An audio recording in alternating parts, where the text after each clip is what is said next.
Hello दोस्तों, बहुत बहुत स्वागत है आप सभी लोगों का फिर से हमारे ऑप्शन ट्रेडिंग के एक नए वीडियो में।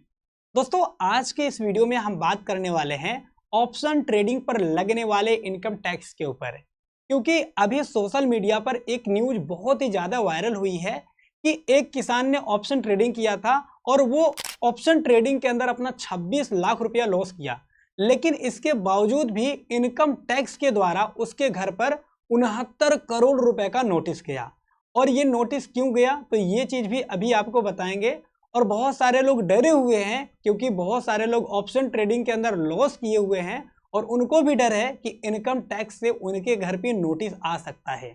तो अगर आपको भी लगता है कि आपके घर इनकम टैक्स से नोटिस आ सकता है तो इस वीडियो को लास्ट तक जरूर देखिएगा।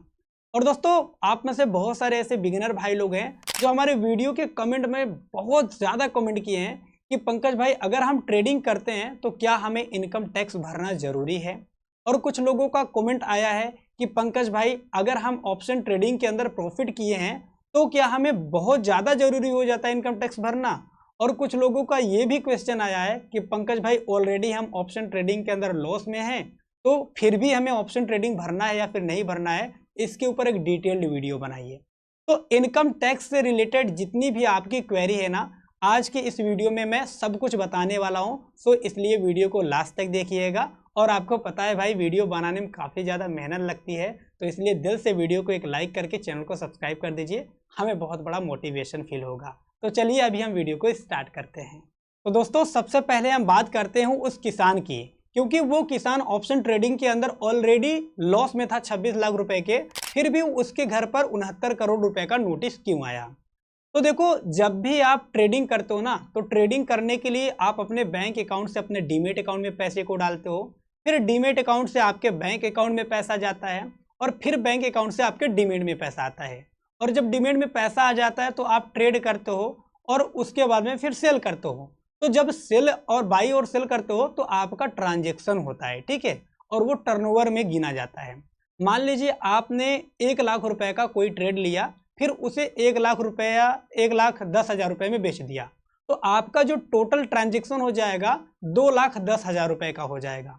तो ऐसे ही उस किसान भाई ने क्या किया कि कई बार ट्रेड किया लाखों लाखों रुपए से, ठीक है, कई बार उसने ट्रेड किया, कई बार बेचा और कम कम प्रॉफिट लेता था, कम कम लॉस लेता था, यानी कि प्रॉफिट लॉस थोड़ा थोड़ा लेता था, जल्दी जल्दी बाई सेल करता था, स्कैल्पिंग करता था। तो उसका ट्रांजेक्शन काफ़ी ज़्यादा हो गया, करोड़ों से भी ज़्यादा में उसका ट्रांजेक्शन हो गया। अब जब ट्रांजेक्शन ज़्यादा में हो गया तो उसे आईटीआर फाइल करना चाहिए था, और ऑलरेडी वो लॉस में था तो उसे आईटीआर फाइल करना चाहिए था, लेकिन उसने आईटीआर फाइल नहीं किया, यानी कि इनकम टैक्स नहीं भरा, जिस वजह से सरकार को पता नहीं चल पाई कि ये बंदा ऑप्शन ट्रेडिंग के अंदर लॉस में है या फिर प्रॉफिट में है। और इसीलिए ट्रांजेक्शन ज़्यादा होने की वजह से उसके घर पर इनकम टैक्स से नोटिस आ गया। अब जब नोटिस आया तो चेक किया गया कि भाई ये तो ऑलरेडी 26 लाख रुपया ट्रेडिंग के अंदर लॉस किया है, तो फिर उसके ऊपर वो जो टैक्स था वो एप्लीकेबल नहीं हुआ।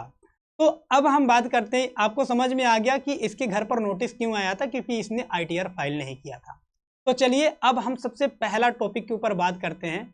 अब दोस्तों, हम बात करते हैं कि अगर आप ट्रेडिंग करते हो और ट्रेडिंग के अंदर आपको प्रॉफिट हो जाता है या फिर आपको ट्रेडिंग में प्रॉफिट हो रखा है, तो आपको इनकम टैक्स भरना चाहिए या फिर नहीं भरना चाहिए।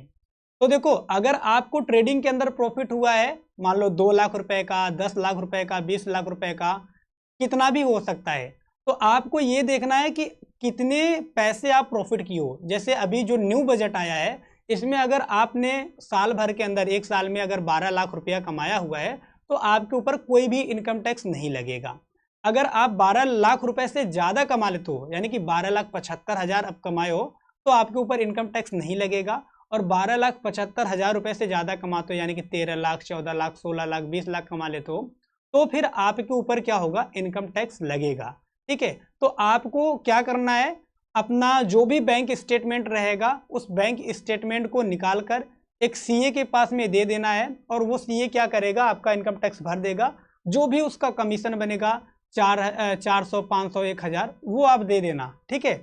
अगर आप मान लो 8 से 10 लाख रुपया प्रॉफिट की हो तो आपको कोई भी टैक्स नहीं देना पड़ेगा, लेकिन आपको आईटीआर फाइल करना जरूरी है ताकि सरकार को पता चल पाए, हाँ भाई मैं इतने ही रुपया का प्रॉफिट किया हूँ, ठीक है। अब ITR फाइल अगर कर देते हो तो आप जब भी लोन वगैरह लेने जाओगे तो आपको ज़्यादा लोन मिल जाएगा, जल्दी से लोन मिल जाएगा। तो ITR फाइल करने से काफ़ी बेनिफिट होता है। अब मान लीजिए आपने 10-12 लाख रुपया प्रॉफिट किया हुआ है, तो वो तो इतना छूट है, तो उतने में क्या होगा, आपका कोई भी टैक्स नहीं लगेगा। ठीक है, कोई टैक्स नहीं लगेगा, यानी कि जीरो टैक्स भरा जाएगा। लेकिन आपका ITR फाइल हो जाएगा कि हाँ भाई इस बंदे ने इतने ही प्रॉफिट किया हुआ है, इसके ऊपर कोई टैक्स एप्लीकेबल नहीं है। और अगर मान लीजिए आपने 16 लाख रुपए का प्रॉफिट किया हुआ है तो उसके ऊपर आपको इनकम टैक्स देना होगा। वो आप सीए से संपर्क कर सकते हो। और यहाँ पर साइड में मैं एक इमेज लगा दूंगा कि कितने रुपए कमाने के बाद में आपके ऊपर कितना चार्ज लगता है। ठीक है, तो यहाँ पर साइड में मैं लगा दूंगा। अब दोस्तों हम दूसरी पॉइंट की बात करते हैं, जो कि दूसरा पॉइंट ये है कि बहुत सारे लोगों का कमेंट आता है, पंकज भाई हमने ऑप्शन ट्रेडिंग के अंदर लॉस किया हुआ है, तो क्या फिर भी हमें ITR फाइल करना है, यानी कि इनकम टैक्स भरना है? तो देखो, अगर आपका प्रॉफिट हुआ है 12 लाख के अंदर तो आप नहीं भर रहे तो भी चलेगा। लेकिन अगर आपका लॉस हुआ है तो आपको ITR भरना बहुत ज्यादा जरूरी है, इनकम टैक्स भरना बहुत ज्यादा जरूरी है। अब क्यों जरूरी है, सबसे पहले इसको समझिए। मान लीजिए इस साल आपने ट्रेड किया और आपका 1 लाख रुपए का एक साल में नुकसान हो गया। ठीक है, अब आप ITR जब फाइल कर देंगे तो सरकार को पता चलेगी, गवर्नमेंट को पता चलेगी भैया ये ऑप्शन ट्रेडिंग के अंदर नुकसान किया हुआ है, क्योंकि ट्रेडिंग जो है इसको एक बिजनेस के रूप में देखा जाता है। ठीक है, अब अगले साल अगर आप ट्रेड करोगे, अगले साल भी आपका नुकसान हो जाता है मान लो 2 लाख रुपए का, तो फिर भी आप ITR भर दोगे तो वो भी सरकार को पता चल जाएगी। इससे बेनिफिट क्या होगा अभी बताएंगे। और मान लीजिए आपने तीसरे साल ट्रेडिंग किया और तीसरे साल भी आपका 3 लाख रुपए का नुकसान हो गया, तो ओवरऑल 3 साल में मिलाकर आपका 6 लाख रुपए का नुकसान हो गया। ठीक है, अब मान लीजिए 3 साल आप ट्रेडिंग करते रहे और आप ट्रेडिंग को बढ़िया से सीख गए, तो क्या होगा, चौथे साल मान लीजिए आपने 20 लाख रुपए का प्रॉफिट कर लिया। ठीक है, अब 20 लाख रुपए का प्रॉफिट कर लिया आपने, तो अब इनकम टैक्स 20 लाख रुपए पर लगेगा। ठीक है, अगर आपने वो जो आपका लॉस हुआ था ITR फाइल नहीं किया होता तो जो 20 लाख पूरा कमाए हो उस 20 लाख रुपए पर आपको इनकम टैक्स देना होता। लेकिन आपने लॉस होने के बावजूद भी आपने ITR फाइल किया था, तो क्या होगा, आपने जो 3 साल में 6 लाख रुपया लॉस किया हुआ है ना, तो वो 6 लाख रुपए आपके 20 लाख रुपए में से कट जाएंगे। ठीक है, यानी कि अब कितना आपका बचेगा, 14 लाख रुपया। तो अब आपको क्या होगा, 14 लाख रुपए के ऊपर इनकम टैक्स देना पड़ेगा। और कितने रुपए के ऊपर कितना परसेंटेज वाई इनकम टैक्स लगता है मैं साइड में इमेज लगा दूंगा। ठीक है, तो आप लोग देख लीजिएगा। तो आई होप आपको समझ में आ गया होगा कि अगर आप ट्रेडिंग करते हो तो ट्रेडिंग में आपको ITR फाइल करने का, इनकम टैक्स भरने का क्या बेनिफिट होता है। अगर आपका प्रॉफिट 12 लाख रुपए से कम है तो आपको कोई ज़रूरत नहीं है भरने की, बाकी आप ITR फाइल करोगे तो आपको उसका बेनिफिट होगा, हमने बताया। अगर आपने लॉस किया हुआ है तो बहुत ज़्यादा जरूरी है कि आपको इनकम टैक्स फाइल करना चाहिए। आप अपने मार्केट में किसी CA के पास में जाओ, उसको बताओ कि हम ट्रेडिंग करते हैं, हमारा नुकसान हुआ है और ये रहा मेरा बैंक स्टेटमेंट निकाल कर CA को दे दो, वो फाइल कर देगा। और जो इनकम टैक्स भरा जाता है वो साल में केवल एक बार भरा जाता है, यानी कि 1 अप्रैल से चालू हो जाता है, 2-3 महीने तक भरा जाता है। तो CA से जब मिलोगे वो आपको हर एक चीज़ बता देगा। बाकी अगर अभी भी आपका कोई डाउट है, कोई क्वेश्चन है, कोई चीज़ नहीं समझ में आ रही है तो कमेंट बॉक्स में भर दीजिए, लिख दीजिए, मैं आपके कमेंट का जरूर रिप्लाई दूंगा। तब तक मिलते हैं दोस्त नए वीडियो में। जय हिंद, वंदे मातरम।